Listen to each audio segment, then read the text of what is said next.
요한복음 2장 1절부터 11절까지의 말씀을 한 시간으로 나누기에는 그 내용이 굉장히 방대하고 깊습니다.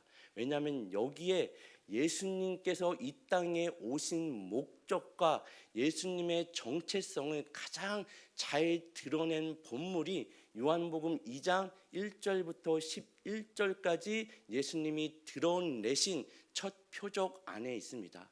이 일로 인해서 제자들이 뭐 했다고 기록되어져 있지? 그의 영광을 나타내심에 제자들이 뭐 했다고요? 믿으니라. 어떤 영광이죠?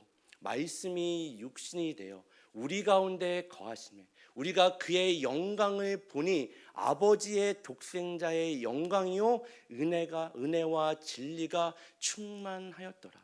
이 충만으로 첫 표적을 여시는 겁니다. 그랬더니 제자들이 믿었다라고 기록되고 있습니다. 오늘은 다시 요한복음 2장 1절부터 이하의 말씀을 가지고 다시 은혜를 나누는 시간을 갖고자 합니다. 우리가 이제 이 첫 표적에 대해서 지난 시간에 함께 나눴죠. 그럼 왜 갈릴리 가나일까? 이 장소가 왜 굳이 갈릴리 가나이고 그리고 왜 혼인 잔치였을까? 예수님이 첫 표적을 보이셔야 된다면 다른 장소도 있고 다른 어떤 여러 모양도 있을 텐데 갈릴리 가나와 혼인 잔치일까를 한번 살펴보고자 합니다. 우리 요한복음 21장으로 가시면 2절 말씀입니다. 우리 말씀을 같이 한번 읽도록 하겠습니다. 요한복음 21장 2절이죠. 시몬 베드로와 시작.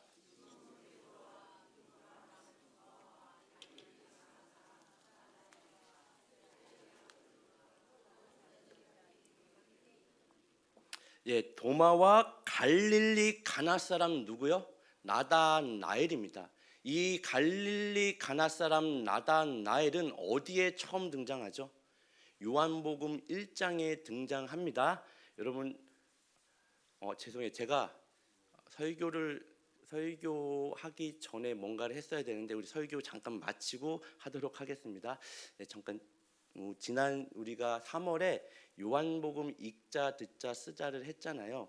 이거를 지난주에 읽기를 10번 하시고 듣기를 100번 하시고 쓰기를 1번 하신 분이 더 있는데 상품을 더 드렸어야 되는데 제가 말씀 전에 그걸 해야 되는데 오늘 못해서 잠깐 우리 말씀 마치고 그 상품을 증정하는 시간을 갖기로 하겠습니다. 그래서 요한복음 1장에 이 나다나엘이 등장합니다.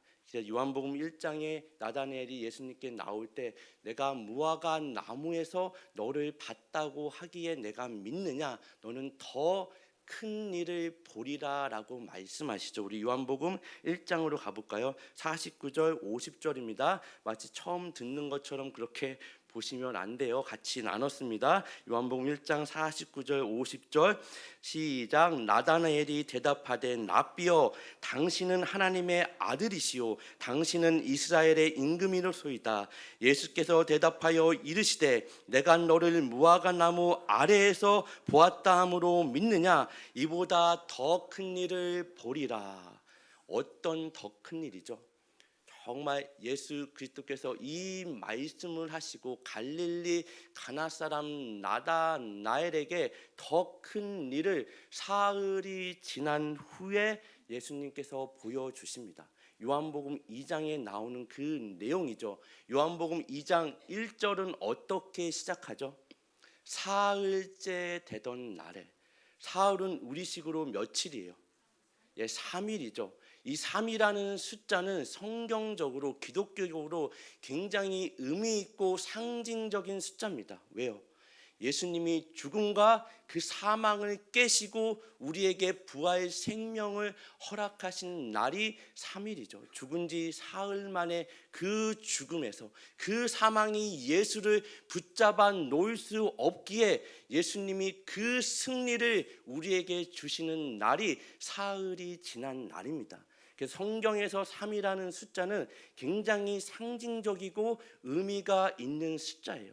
그래서 더 큰 일을 보리라 하고 나다나엘을 만나고 며칠이 지나죠. 3일이 지난 후에 그 큰 일의 시작의 표보를 여는 첫 표적을 요한복음 2장 1절부터 11절까지에 보여주시는 겁니다. 요한복음은 구약의 어떤 책과 같다고 그랬죠? 예? 하지 마시고 창세기와 같다고 그랬습니다. 확실하게 입을 열고 말씀을 하셔야 돼요. 틀려도 괜찮습니다. 이게 구약의 창세기와 같은 책이 요한복음입니다. 그래서 모든 처음의 시작이 창세기도 태초로 시작하죠. 요한복음도 태초로 시작합니다. 그래서 요한복음과 창세기는 함께 봐야 더 유익이 되고 더 이해가 쉽게 되는 책이 요한복음과 창세기입니다. 그래서 요한복음의 1장과 2장에 나와 있는 이 이튿날, 첫째 날, 사흘째 되는 날은 다 창세기의 무엇과 같은 시간이라고 그랬죠? 그 천지 창조 7일의 완성을 하는 날과 같은 시간 배열로 되어져 있습니다. 여러분 처음 듣는 거 아니죠? 마치 처음 듣는 것처럼 저랑 지난 시간, 지지난 시간 계속 함께 나눴던 말씀입니다. 여러분 세례 요한의 증언의 시작으로 첫째 날입니다.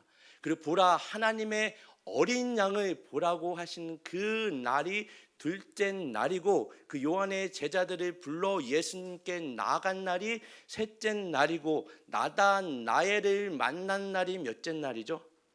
넷째 날이죠. 그리고 나다나엘을 만난 이후에 요한복음 2장에 더 큰 일을 보리라 하고 며칠이 지났다고요?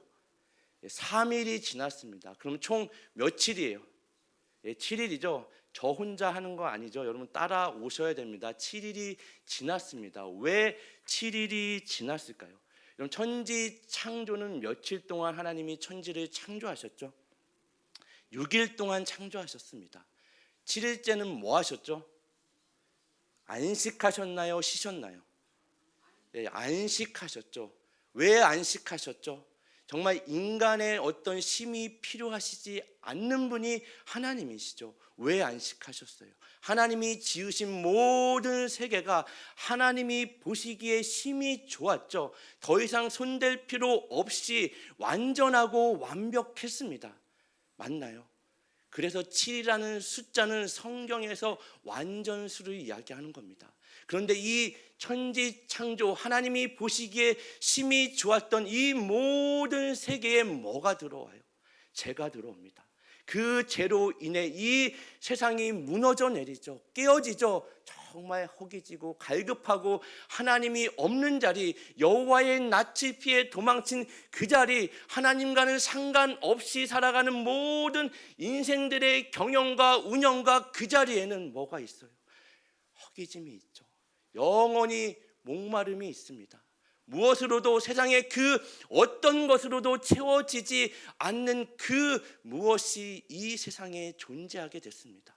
이 무너져 내린 이 창조 세계를 사흘째 되던 날 예수님께서 안식일을 상징하는 7일째 다시금 그 물이 변하여 포도주로 만드시는 물이 변했다는 얘기는 뭐예요?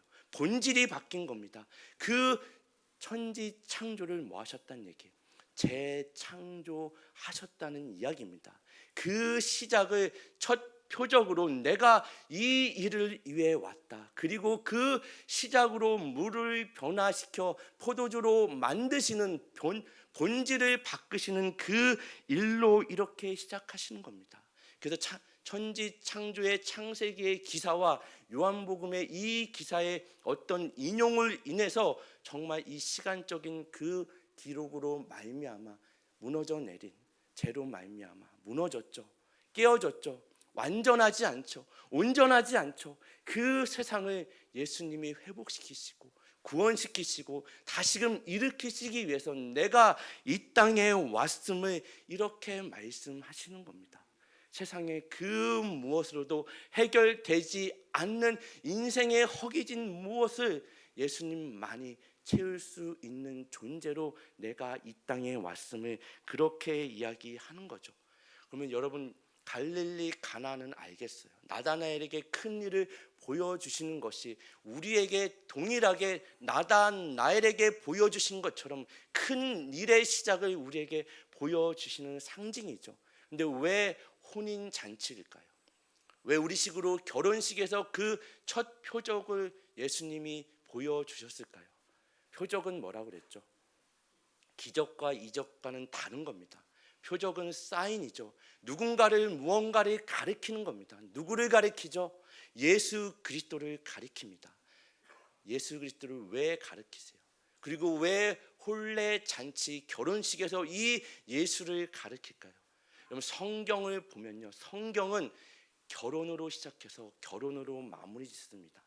창세기에 하나님께서 그 천지를 창조하시고 하나님이 제정하신 결혼 제도로 말미암아 그 아담과 하와가 첫 가정을 이룹니다. 그 이야기로 시작을 하는 거예요. 하나님이 만드셨죠.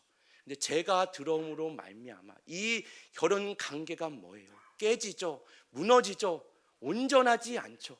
하나님과의 관계가 무너져 내립니다. 당연히 사람과의 관계도 무너져 내리겠죠.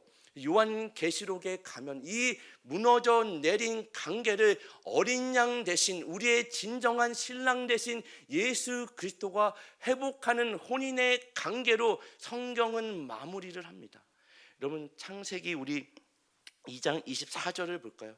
제 얘기가 아니라 성경의 이야기입니다. 창세기 2장 24절 이러므로 남자가 부모를 떠나 그의 아내와 합하여 둘이 한 몸을 이룰지니라. 하나님이 아담을 재우시고 그의 몸에서 갈빗대를 치해 여자 하와를 만드시죠. 그래서 남자는 뭘로 만들었죠? 흙으로 만들었습니다. 여자는 뭘로 만들었죠? 갈빗뼈로 만들었죠. 그래서 흑자는 여성이 더 강하다 그래요. 남자는 강한 것 같아도 이렇게 비바람이 몰아치면 강한 척해도 금방 무너져 내리죠. 근데 여성은요 뼈로 만들었기 때문에 굉장히 강하고 독하다고 성경의 얘기는 아닙니다. 누군가 그렇게 얘기를 하더라고요. 근데 좀 일리가 있는 것 같아요. 여러분 한국 역사만 돌이켜봐도 굉장히 한국 역사의 위기의 순간마다 여성들이 굉장히 큰 역할을 할 때가 있어요, 없어요? 있죠. 오늘날도 여러분 교회를 보면요, 죄송합니다. 사실 여성들의 역할이 굉장히 커요, 안 커요? 안 커요? 자신 있게 여성의 역할이 굉장히 크죠. 그래서 남자는 굉장히 뭔가 강한 척하고 앞에 서도 금방 바람만 불면 흙처럼 무너져 내리는 게 남성이고, 여성은 나약한 존재 같아도 하나님이 강하게 만들었다는 이 말이 성경에 기록된 말은 아니지만 굉장히 성경적으로 일리가 있는 것 같습니다. 어쨌든 하나님이 직접 주선하시고 주례하시고 제정하신 이 결혼 관계가 죄로 인해 뭐예요? 무너져 내립니다. 온전하지 않아요. 정말 그 무너져 내린 이 관계를 요한계시록 19장으로 가시면 우리 7절 8절 말씀을 한번 같이 읽겠습니다. 우리가 즐거워하고 시작.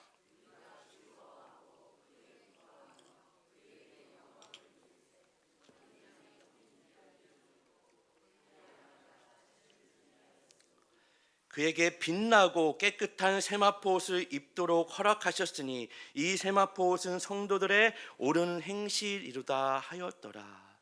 타락으로 인해 죄가 들어왔죠. 하나님이 금하신 그 선악을 알게 하는 나무의 실과를 인간은 그만 손을 내밀어 뭐하죠? 따먹습니다.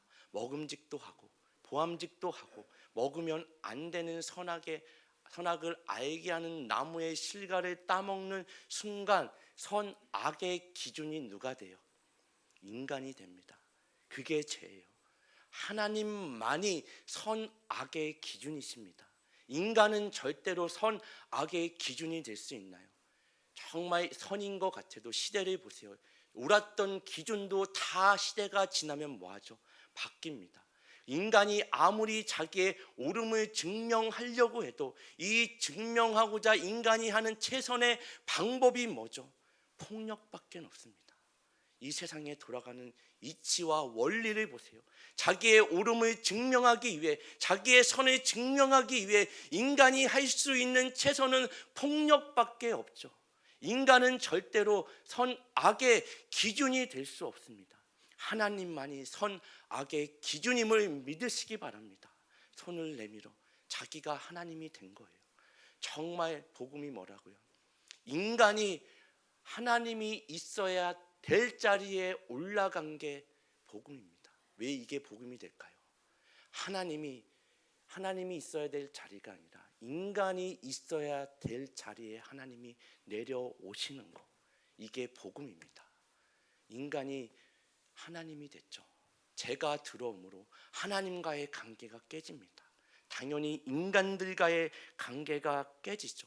이 무너져 내린 모든 관계를 다시 회복시키시기 위해 예수님께서 내가 어린 양이 돼서 그 희생 제물이 돼서 십자가에 죽기 위해서 그 죽음과 사망을 이기고 부활 생명을 너희에게 주기 위해서 내가 이 땅에 왔다를 이렇게 요한복음 2장 1절부터 11절까지에 기록된 물이 변하여 포도주를 만드시는 첫 표적으로 인해 이렇게 드러내시고 선포하시는 겁니다. 무너져 내린, 하나님과의 깨어져 버린, 사람과 깨어져 버린 이 관계, 이게 뭐죠? 포도주가 끊어진 거죠. 포도주가 떨어진 겁니다. 요한복음 2장 3절을 보면 포도주가 떨어진지라 예수의 어머니가 예수에게 이르되 저들에게 포도주가 없다 하니. 그럼 유대인들에게 있어서 죄송합니다. 포도주는 두 가지의 의미를 갖습니다. 하나는 금해야 되는 거예요. 하나는 절실이 필요한 겁니다. 금할 때는 언제 금하죠? 나실인들이 금하죠. 하나님 앞에 구별된, 정말 하나님 앞에 구별된 백성, 나실인일 때는 포도주와 독주를 마실 수 없습니다. 또 언제 금해요? 그 제사장들이 성소의 직무를 감당할 때는 포도주와 독주를 입에 댈 수 없습니다. 되는 날에는 반드시 내가 죽으리라. 포도주를 댈 수 없죠. 하지만 반대로 포도주가 절실할 때가 있습니다. 언제 절실하죠? 이 결혼식과 같을 때. 이 결혼식에서의 포도주는 뭐라 그랬죠? 포도주가 갖는 의미, 상징은 이 결혼식에서는 없어서는 안 되는, 반드시 있어야 되는 기쁨과 즐거움의 상징입니다. 근데 이 기쁨과 즐거움의 상징인 포도주가 뭐한 거예요?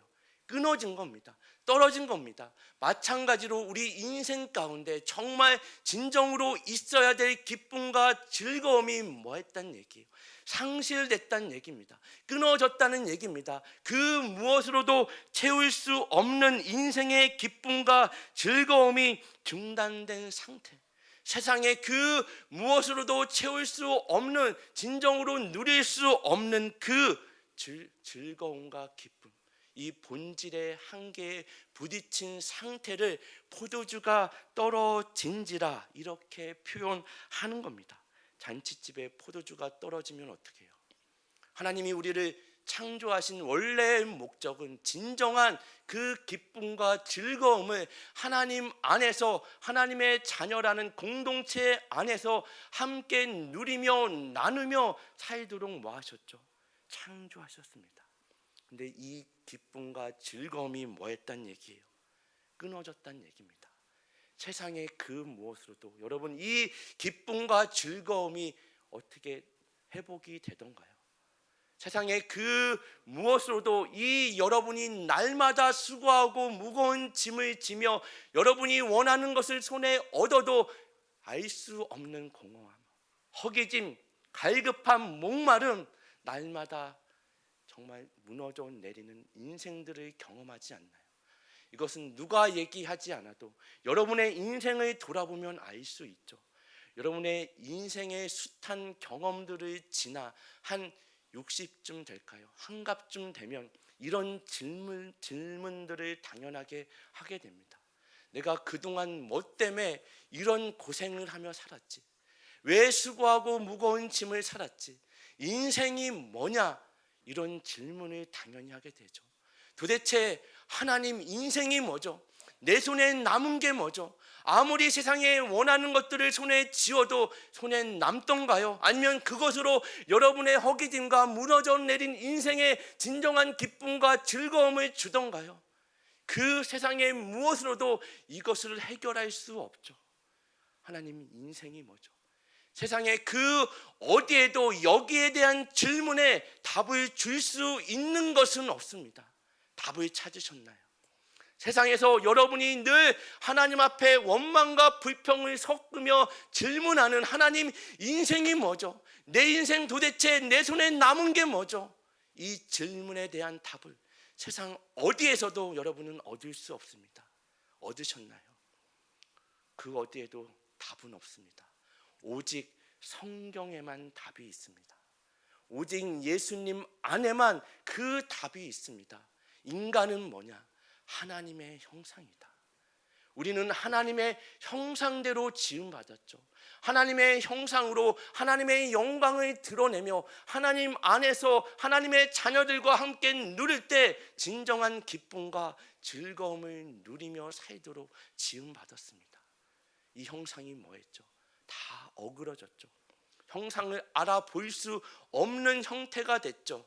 창세기 1장으로 가시면 27절에 하나님이 자기 형상 곧 하나님의 형상대로 사람을 창조하시되 남자와 여자를 창조하시고, 우리 인생이 하루하루 살아내면서 나이가 들수록 이 허무함과 채워지지 않는 그 무엇이 있는 이유는 이 하나님의 형상이 회복되지 않은 채 세상의 그 무엇으로 여러분의 이 허기와 이 무너져 내림을 채우고자 수고하고 무거운 짐을 지며 목적이 없는 삶을 그 하루하루를 그냥 살아내기 때문입니다. 오직 예수 안에만 있습니다. 예수님이 분명히 말씀하시죠. 요한복음 4장 14절에 내가 주는 물을 마시는 자는 영원히 목마르지 아니하리니 내가 주는 물은 그 속에서 영생하도록 솟아나는 샘물이 되리라. 예수 안에 있을 때입니다. 여러분, 세상은 여러분의 목마름을 해결할 수 없습니다.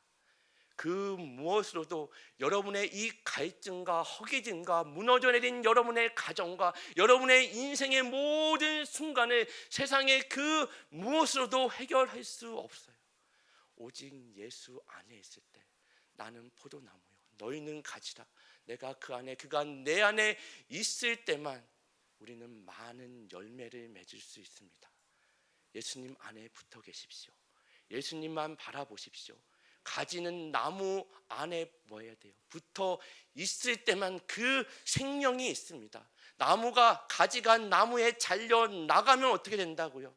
사람들이 모아서 불에 던지기 전에 잘려나간 가지는 생명이 있어요, 없어요?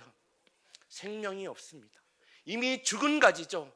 예수님 안에 있을 때만 진정으로 여러분 인생에 필요한 진정한 기쁨과 즐거움을 나무 되시는 그 뿌리로부터 진정한 본질을 살리는 그 영양분을 공급받음으로 말미암아 나의 무엇이 아닌, 내가 가진 그 무엇이 아닌, 세상의 그 어떤 것이 아닌 예수 그리스도로 말미암아 진정한 하나님이 원하시는 열매를 맺는 겁니다. 세상에 여러분이 원하는 열매가 아니에요. 하나님이 원하시는 하나님 뜻 안에서 예수 안에 있을 때 주어지고 맛볼 수 있는 열매, 그 열매를 매일매일 예수 그리스도 안에 있을 때 맛봄으로 말미암아 진정한 즐거움과 기쁨을 누리는, 정말 하나님의 자녀라는 특권을 누리는 한 사람 한 사람 되기를 예수님의 이름으로 간절히 축원합니다. 이 혼례 잔치에 포도주가 끊어진 겁니다. 그러자 예수님의 어머니가 예수님께 나와 정말 포도주가 끊어졌다고, 저들에게 포도주가 없습니다라고 예수님께 말씀을 하는 장면입니다. 근데 이상하게 예수님도 그 어머니가 있었죠. 어머니의 부탁인데 이 예수님의 대답과 반응은 우리의 기대와 조금 달라요. 요한복음 2장 4절을 볼까요? 우리 요한복음 2장 4절 말씀을 띄워주세요. 예수께서 이르시되, 같이 한번 읽겠습니다. 시작.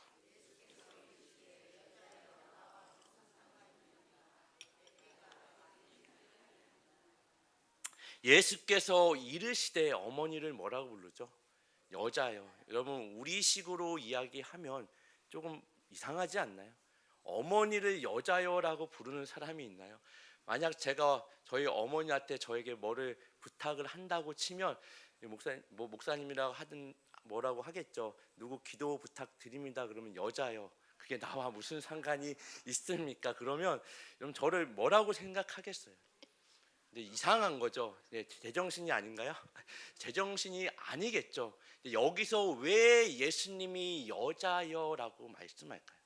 여러분, 죄송합니다. 요한복음 19장으로 가면 예수님이 십자가에 달려 계실 때 뭐라고 말씀하시죠? 26절 27절에 예수께서 자기의 어머니와 사랑하는 제자가 곁에 서 있는 것을 보시고 자기 어머니께 말씀하되, 여자여 보소서 아들이시나 하고, 또 그 제자에게 이르시되, 보라 내 어머니라 하신데, 그때부터 그 제자가 자기 집에 모시니라. 여기서 여자여는 우리식으로 버릇 없는 표현이 아니라 예수님이 이때부터 공식적으로 공개적으로 내가 누구인지를 선언하는 장면입니다. 단지 이 땅에 그 부모와 자녀의 관계가 아니라 내가 이 땅에 어떤 목적을 가지고 왔는지, 어떤 길을 가는지, 그 일로 인해 무엇을 이루실지 예수 그리스도의 정체성을 나타내는 장면이, 여자여 나와 무슨 상관이 있습니까? 아직 내 때가 이르지 아니하였나이다. 여기서 말하는 내 때는 언제죠? 우리 지난 시간에도 함께 나눴죠. 마치 처음 듣는 것처럼. 내 때가 언제예요? 정말 예수 그리스도의 십자가의 죽음, 그 부활 생명, 그 영광을 나타내는 때입니다. 단지 인간적인 어머니의 부탁, 세상의 요구로 인해 우리의 필요를 채우기 위해 오신 게 아니라, 나는 인생의 본질을 해결하기 위해서, 재창조를 위해서 여기에 왔습니다를 이렇게 말씀하시는 겁니다. 내 때가 아직 이르지 아니하였나이다. 그리고 요한복음 전체에 이 내 때가 몇 번 나오죠? 몇 번 나와요? 7번 나옵니다. 왜 7번이죠? 성경의 모든 숫자는 다 의미가 있고 상징을 갖고 있습니다. 7이란 숫자는 뭐라고요? 완전수입니다.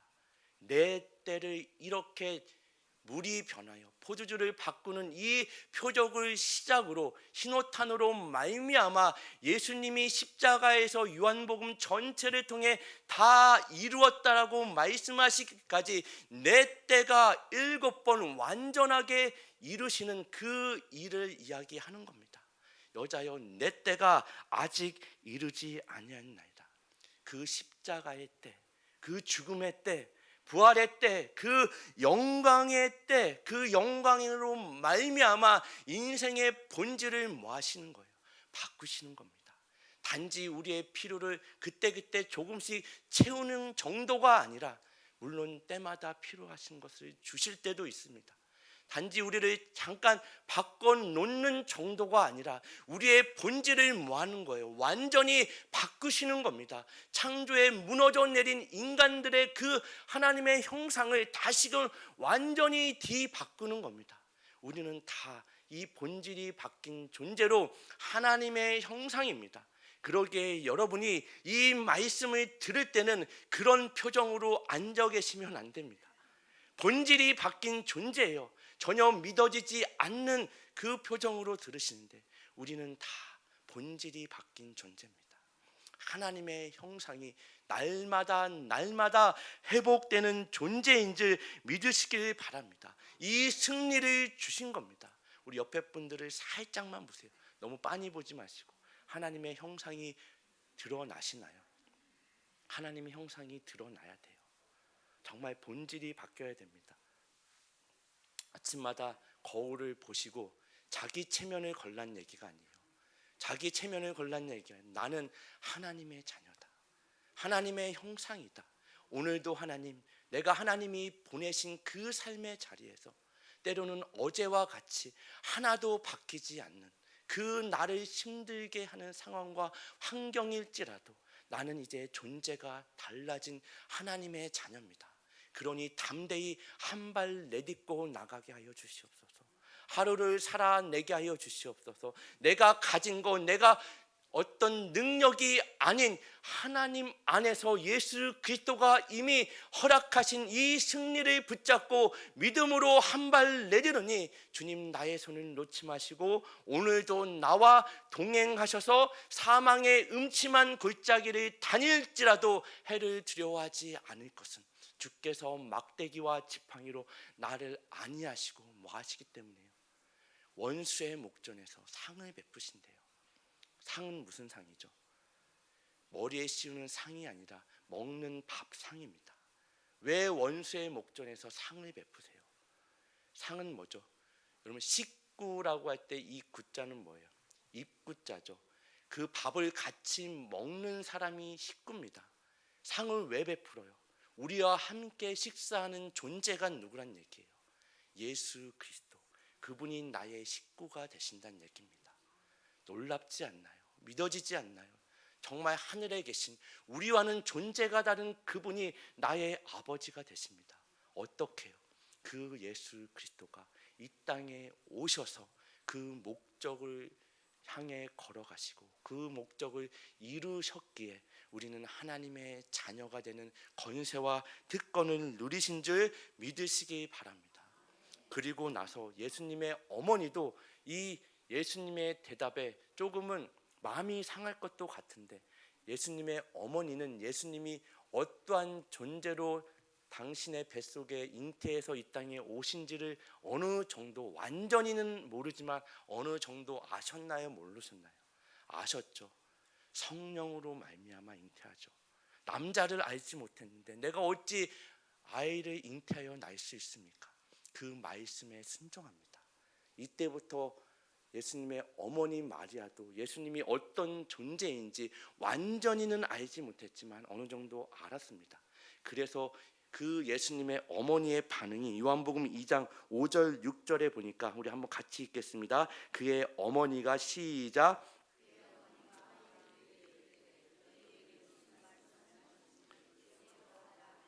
거기에 유대인의 정결 예식을 따라 두세 통 드는 돌 항아리 6이 놓였느니라. 돌 항아리 몇 개요? 6개가 있었습니다. 예수님의 어머니가 그 예수님의 반응과 상관없이 하인들에게 이렇게 명령하시죠. 사실 요한복음의 이 2장에 기록된 내용은 굉장히 방대하고 깊어서 다음 주 그 다음 주 또 설교할 수 있어요. 인물들에 관해서 하인들, 연회장, 신랑, 예수님, 제자들, 이 인물들의 반응과 그 태도에 관해서도 얼마든지 할 수 있지만 진도를 그러다 보면 요한복음은 주님이 오실 때까지 끝날 수 없을 것 같기 때문에 다음 주에는 넘어가도록 하겠습니다. 어쨌든 거기에 돌 항아리 6이 있습니다. 왜 굳이 6이라는 숫자를 기록했을까요? 성경에는 어떤 것 하나 의미 없이 기록되지 않죠. 7이라는 숫자는 뭐라 그랬죠? 완전수입니다. 거기에 하나가 빠지니 어떤 수가 돼요? 불완전한 수가 되는 겁니다. 이 돌 항아리 6은 뭘 상징하는 그 의미를 가지고 있냐면, 우리 마태복음 15장 1절 3절 가시면 그때에 바리새인들과 서기관들이 예루살렘으로부터 예수께 나와 이르되, 당신의 제자들이 말씀을 띄워주세요. 제자들이 어찌하여 장로들의 전통을 범하나이까? 떡 먹을 때에 손을 씻지 아니하나이다. 대답하여 이르시되, 너희는 어찌하여 너희의 전통으로 하나님의 계명을 범하느냐? 이 돌 항아리의 쓰임새는 뭐죠? 그들의 전통과 율법을 지키기 위해 유대인들이 그들의 손을 씻고 그들의 어떤 쓸 것을 씻는 데 사용되는 전통과 율법을 상징하는 장치입니다. 이 돌 항아리 6이 있죠. 그들의 전통과 율법을 상징하는 이 돌 항아리에 물이 차 있었나요? 안 차 있었나요? 안 차 있었죠. 어떻게 알죠? 7절에 보니까 예수께서 그들에게 이르시되 항아리에 물을 뭐하라고요? 채우라 하신즉 아기까지 채우니. 왜 채우죠? 물이 없으니까. 그럼 이 물은 다 어디로 갔어요? 연회장에 손님들이 들어올 때 그들의 율법에 따라 뭐 한 거예요? 다 쓴 겁니다. 그들의 율법에 따라, 그 전통에 따라 모든 일을 했어도 연회장에 뭐가 떨어졌다고요? 포도주가 떨어집니다. 아무리 인간적인 노력, 그 전통, 율법을 다해도 인간에게 하나님과의 관계가 끊어져서 정말 기쁨과 즐거움이 상실된 그 상태로는 진정한 기쁨과 그 즐거움이 주어질 수 없음을 이렇게 말씀하시는 겁니다. 그리고 그 연회장에 물이 떨어진 물 항아리에 예수님이 물을 다 채우라고 말씀하시는 거죠. 사흘째 되던 날, 불완전한 그 돌 항아리 6에 그 안식일의 주인 되신 예수님이 그 물 항아리를 뭐 하시는 거예요? 채우시는 겁니다. 왜요? 내가 율법을 폐하러 온 것이 아니라 율법을 뭐하러 오셨다고요? 완성하러 오셨기 때문입니다. 여러분 가만히 생각해 보세요. 예수님이 창조 때부터 태초에 하나님과 함께 하나님이 지으신 그 모든 것이 예수님 없이는 된 것이 없는 그분이, 창조주 되시는 그분이 물이 없이 그냥 포도주를 만들 수 없나요? 만들 수 있죠. 무에서 유를 창조하시는 분이죠. 근데 왜 물을 아기까지 채우라 그래요? 그 율법을 뭐 하시기 위해서? 완성하시기 위해서. 내가 다 이루었다.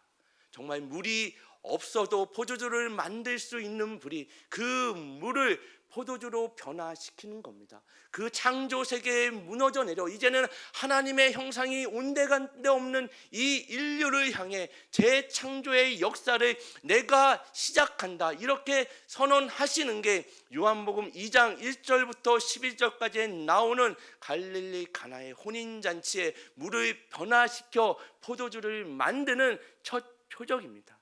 당연히 이것은 뭐라고요? 우리의 본질을 바꾸는 겁니다. 물이 포도주로 바뀌었다는 얘기는 우리의 본질이 바뀌는 거죠. 유대인의 전통으로 상징되는 16돌 항아리에 담긴 그 물이 뭐가 됐다고요? 새 시대와 복음이 되는 겁니다. 예수 그리스도 안에서 새롭고 살 길이 이렇게 열리는 줄 믿으시기를 바랍니다. 나는 단지 이 땅에 눈에 보여지는 어떤 필요를 채우기 위해서 온 존재가 아니라 너희의 본질을 완전히 바꾸기 위해서 내가 이 땅에 왔다를 예수님이 이렇게 선언하는 겁니다. 예수님이 인생에 없는 자리는 당연히 우리의 본질이 바뀔 수 없겠죠. 당연히 우리 인생의 허기짐과 무너져 내린 그 삶의 자리가 회복될 수도 없고 세상의 그 무엇으로도 당연히 뭐죠? 해답을 찾을 수 없습니다. 예수님은 우리를 물로 씻기시는 정도가 아니라 아예 존재 자체를 재창조하십니다. 예수님은 죄로 인해 무너져 내린 우리 인생의 물을 최상의 포도주, 진정으로 하나님 안에서만 누릴 수 있는 그 기쁨과 즐거움을 주시기 위해 이 땅에 오신 줄 믿으시길 바랍니다. 그러기에 여러분의 여전히 붙잡고 있는 전통, 율법, 내 방법, 세상에 그 무엇을 내려놓으시고 예수님 안에 거하십시오.